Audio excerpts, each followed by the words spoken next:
Eu refleti muito se eu ia fazer vídeo desse filme e vocês vão entender por quê. Hoje a gente vai conversar sobre Nefarious, um longa de terror independente cristão estadunidense. Eu sou Manu Mairink e esse é o Alguém Viu Meus Óculos.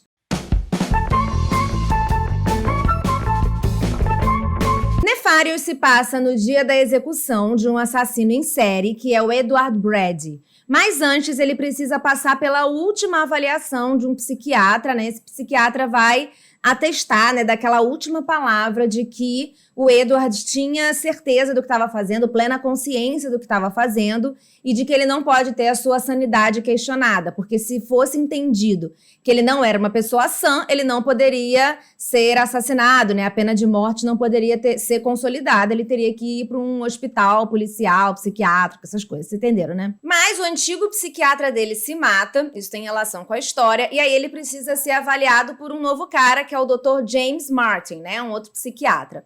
Quando o Brad diz ao médico, aí o Edward Brad fala assim pro doutor, então, na verdade, eu sou o demônio. Quando ele fala isso, começa esse furdunço psicológico, que aí envolve fé, envolve crenças, envolve o futuro da humanidade, essas coisas. Do you think I'm evil? Evil isn't a clinical diagnosis. I'd like to ask about why you brought me here today. Do you believe in demonic possession? No. Well, then you won't believe anything I'm about to tell you. Then give me something to make me believe you. Okay. Let me inhabit you. O filme foi definido por autoridades religiosas como um dos mais fiéis retratos de uma possessão demoníaca. E o Brasil Paralelo, ele vem colocando muitos vídeos patrocinados sobre esse filme no YouTube. Sabe aqueles vídeos que aparecem antes daquele que você vai ver? Você clicou para ver um vídeo e tem aquela publicidade antes? Apareceu já para mim várias publicidades do Brasil Paralelo com um trailer desse filme. Então, assim, tem um dinheiro envolvido nesse rolê também. A gente consegue ver quem são as figuras e as entidades que estão associadas a esse filme. Em resumo, a gente poderia dizer que esse é um filme de evangelização às avessas. Isso porque a gente passa o tempo inteiro escutando o demônio falar o que ele gosta. E isso mostra nitidamente o que a gente não deve fazer, já que é o que o demônio gosta, ok? Então, tudo que é visto por cristãos fundamentalistas como pecado, de festas a aborto, passa ali pela boca do demônio nas explicações dele sobre como ele quer que a humanidade seja. Esse filme, aliás, se passa quase 100% dentro de uma sala na cadeia onde estão os dois conversando, né? O Edward e o Dr. James. Obviamente, o psiquiatra não acredita em possessão, até porque ele é ateu, mas o capelão ali da cadeia também aparece e também acredita que o Edward está lidando com alguma coisa psiquiátrica, psicológica mesmo. Mas esse assassino sabe de coisas que ninguém saberia. Então é nesse ponto que a gente já não pode, mesmo que a gente queira ver como um drama psicológico, algumas coisas são colocadas para que aquela figura represente realmente o diabo, né? E aí acontece, assim, uma demagogia absurda, colocando questões vistas como de saúde pública ou questões sociais na conta de Deus ou na conta do diabo. Então, o Edward, ali como o diabo, né, sabe, por exemplo, que o psiquiatra James ajudou a mãe no processo de eutanásia. E aí chama o psiquiatra de hipócrita, porque o psiquiatra tinha dito algum tempo antes que ele não mataria ninguém. Fala, como assim você não mataria ninguém se você já matou a sua mãe? Então, percebe, é esse o tipo de discurso que esse filme traz. He got in your head, didn't he? He claims he's a demon. He's a master manipulator. By the time he's done with you, you have your head so twisted around you think you're the killer. Before you leave here today, you will have committed 3 murders. Why would I do that?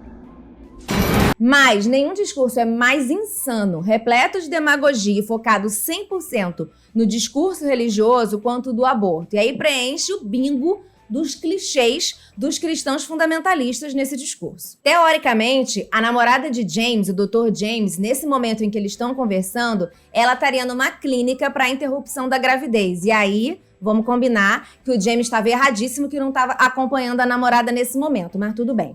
E aí o demônio, obviamente, sabia de tudo, porque ele é o demônio onisciente e estaria acompanhando James desde sempre. Então, como eu falei, tira, né, desse lugar de que poderia ser uma dissociação psicológica do personagem ali do Edward, porque ele tinha conhecimentos que a pessoa, por mais dissociação psicológica que tenha, não vai ter conhecimento sobre a vida pessoal de alguém que ele nunca viu na vida e não tem como pesquisar, afinal de contas ele tá preso.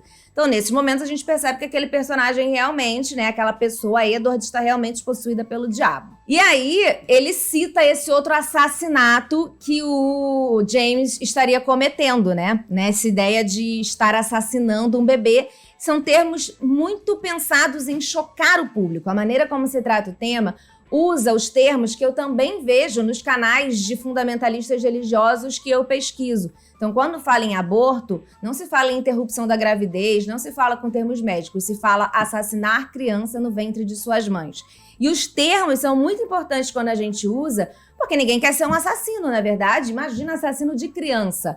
Então, isso é muito forte, a maneira como se fala isso. Isso é para tocar no psicológico e, obviamente, aqui também a partir de uma questão de fé. Então, esse personagem aí que está possuído pelo demônio, ele fala de que estraçalhou um bebê, repleto aí de ideologias. Aí, como eu falei, vai no discurso padrão clichê cristão sobre o tema. Então, ele cita casos de assassinatos de crianças na história em que tambores seriam usados para abafar os gritos e agora você não precisaria mais de tambores porque você não tem mais como ouvir os gritos porque as crianças ainda estão na barriga.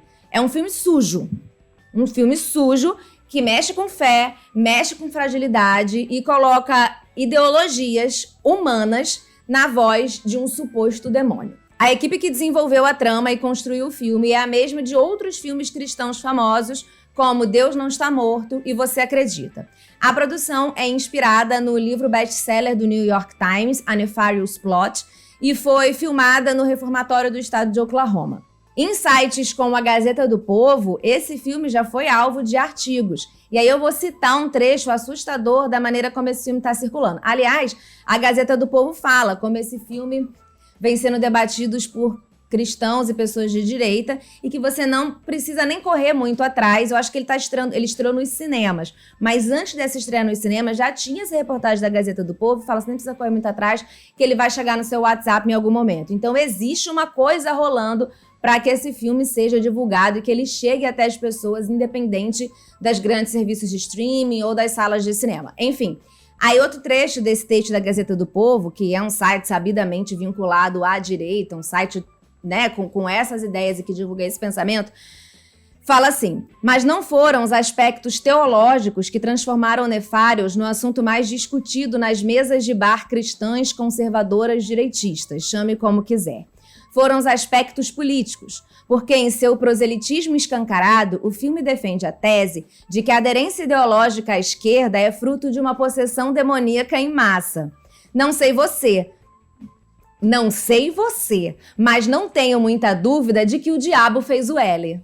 Bom, como eu disse, esse é um filme que trata de assuntos de política, assuntos sociais, assuntos de saúde pública, como se fossem questões de fé, questões de disputa entre céu e inferno, e é algo que eu repito muito em muitas das coisas que eu falo. Quando você leva pautas sérias e complexas que exigem discussão, exigem debate, muitas vezes a gente não vai chegar em respostas exatamente certinhas.